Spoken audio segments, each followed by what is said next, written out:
Hello dear friends, dear students, let's get start. आज के हमारी टॉपिक है फ्यूचर परफेक्ट कंटिन्यूअस, यानी कि टेंस का ये अंतिम टेंस है, फ्यूचर परफेक्ट कंटिन्यूअस। तो इसकी पहचान देख लेते हैं। हिंदी वाक्य क्रिया के अंत में रहा होगा, रही होगी, रहे होंगे, या और साथ ही साथ इसमें से आपको देखने को मिल जाएगा सेंटेंस में, और समय का जरूर बोध रहेगा इसमें। इसे हम फ्यूचर परफेक्ट कंटिन्यूअस टेंस कहेंगे। अच्छा, अगली बात जानेंगे इसकी फॉर्मूला क्या है। तो सबसे पहले देखिए, यहाँ पे सब्जेक्ट लिखेंगे, फिर शैल विल लिखेंगे, फिर हैव, फिर बीन, उसके बाद वर्ब की फोर्थ फॉर्म, ऑब्जेक्ट, ऑब्जेक्ट के बाद में सिंस और फॉर लिखेंगे, और टाइम। एक्चुअल में सिंस फॉर को सही ढंग से जानने के लिए और शैल विल, इसमें जितने भी चीज़ें लिखी हुई है, इन सब चीज़ को अच्छे से जानने के लिए फ्यूचर की जो सीरीज़ है हमारे पिछले वीडियो में मौजूद है, ज़रूर वहाँ जा कर के चेक करें। आपको ये टेंस बहुत आसान तरीके से और ट्रिकी रूप से आपको समझ में आ जाएंगे।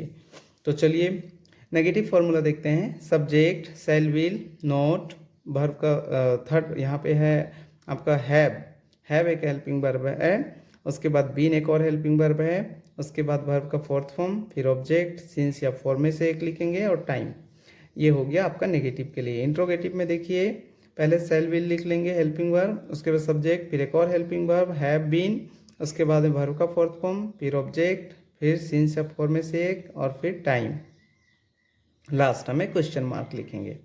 एक नोट देख लीजिए। ये नोट हम शुरू से ही आपको बताते आ रहे हैं कि सेल और विल का सिलेक्शन किस आधार पे करेंगे। तो आप जानते हैं आई और वी के साथ हम सेल लिखते हैं, ही, सी, इट, यू और दे, इन सब के साथ हम या किसी नाम के साथ विल को लिखेंगे।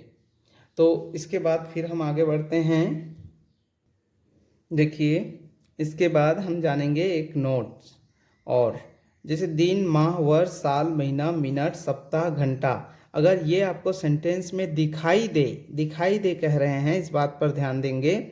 दिखाई देंगे अगर ये शब्द आपको सेंटेंस में, तब आप सिंस फोर में से, फॉर्मूला में है यहाँ पे सिंस फोर, तो कंफ्यूजन होता है कि सिंस लिखें या फोर लिखें, आप नहीं जान पाते हैं। तो उसके लिए हम यहाँ पे हिंदी के सेंटेंस में अगर आपको ये सारे शब्द दिखाई देते हैं, तो आप जो है फोर का उपयोग करेंगे। इनमें से कोई भी दिखाई दे तो आप फोर लिखेंगे, क्योंकि ये पीरियड ऑफ टाइम कहलाता है, और पीरियड ऑफ टाइम के लिए फोर लगता है। आप देख सकते हैं यहाँ पे हमने बताया है कि पॉइंट ऑफ टाइम जब जिक्र रहता है सेंटेंस में, तब हम सिंस का साइन करेंगे, और जब पीरियड ऑफ टाइम का जिक्र रहेगा तो फोर। तो कई बार विद्यार्थी ये नहीं जान पाते हैं कि पॉइंट ऑफ टाइम किसे कहते हैं और पीरियड ऑफ टाइम किसे कहते हैं। उस स्थिति में आप इन सब को सेंटेंस में लिखा हुआ अगर आप देख लेते हैं, आप समझ लीजिएगा कि वो फोर है, यानी कि पीरियड ऑफ टाइम है, यानी कि फोर ही लगेगा।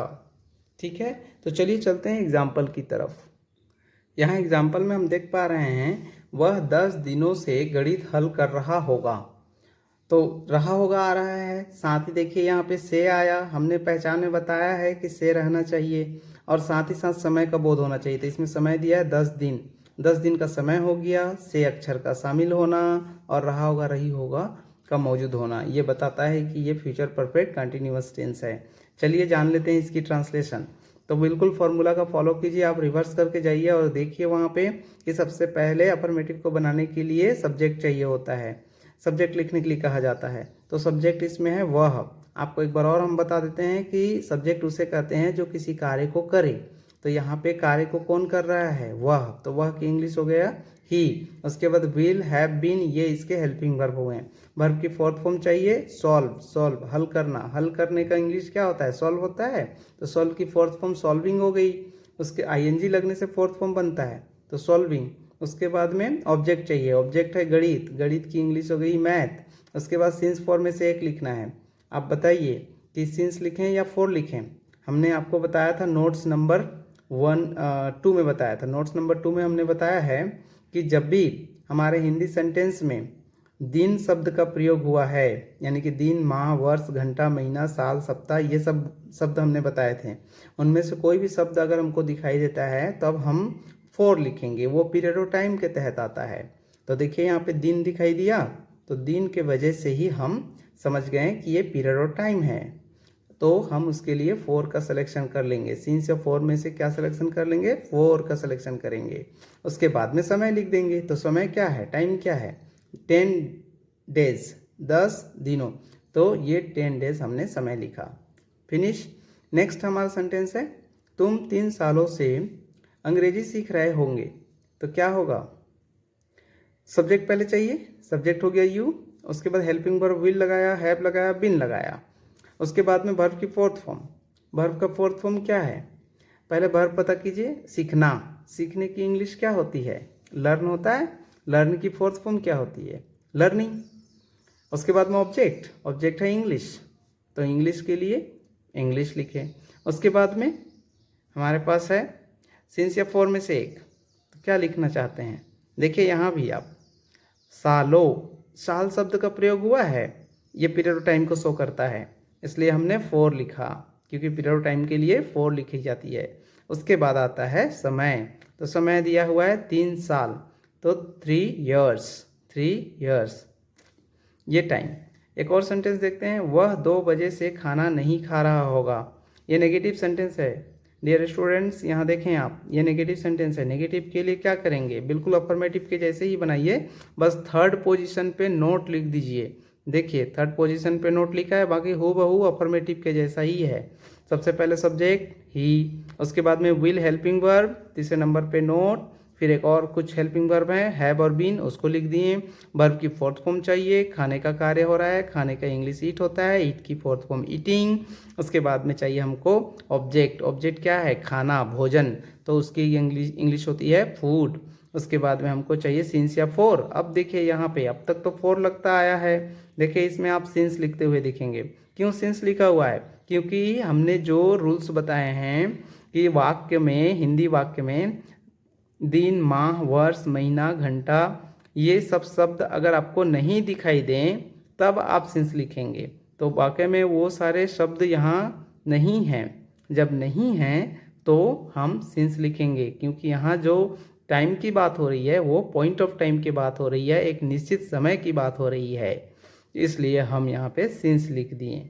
उसके बाद में टाइम लिख देंगे, तो टाइम क्या है, 2 बजे, तो 2 का 2 और बजे के लिए o'clock। इस तरह से ये कंप्लीट हुआ। आगे देखिए, आगे आप देख पा रहे हैं इंट्रोगेटिव सेंटेंस, क्या आप उसे जनवरी से पढ़ा रहे होंगे। अब इसमें हेल्पिंग वर्ब पहले चाहिए, तो हेल्पिंग वर्ब विल लिख दिए। उसके बाद सब्जेक्ट के रूप में हमने यू लिखा, विल यू। उसके बाद और हेल्पिंग वर्ब है उसको लगा दिया, हैव बीन। उसके बाद वर्ब की फोर्थ फॉर्म टीच, टीच का टीचिंग, पढ़ाने का काम हो रहा है, पढ़ाने के लिए टीचिंग। उसके बाद में ऑब्जेक्ट चाहिए, ऑब्जेक्ट है उसे, हिम। उसके बाद चाहिए सिंस या फॉर। तो यहाँ भी देखिए आपको जो शब्द हमने नोट्स में लिखाए थे वो नहीं मिलने वाले, यानी कि दिन, माह, वर्ष, महीना, साल, घंटा, ये सब शब्द यहाँ नहीं दिख रहे हैं, तो इसलिए हम यहाँ पे सिंस लिखेंगे, क्योंकि यहाँ जो बात की जा रही है समय की वो है जनवरी, और जनवरी एक निश्चित टाइम है, एक सर्टेन टाइम है, तो इसके लिए हम क्या लिखेंगे, सिंस। उसके बाद टाइम जनवरी, तो जनवरी। उसके बाद यहाँ क्वेश्चन मार्क।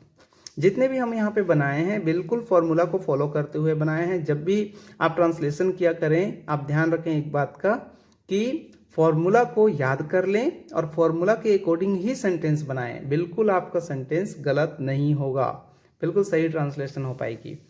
तो डियर स्टूडेंट्स, हमारा ये टेंस का सेशन कंप्लीट होता है, टेंस सीरीज कंप्लीट होता है। अब हम ग्रामर के अगले पार्ट्स को देखेंगे अगले वीडियो में।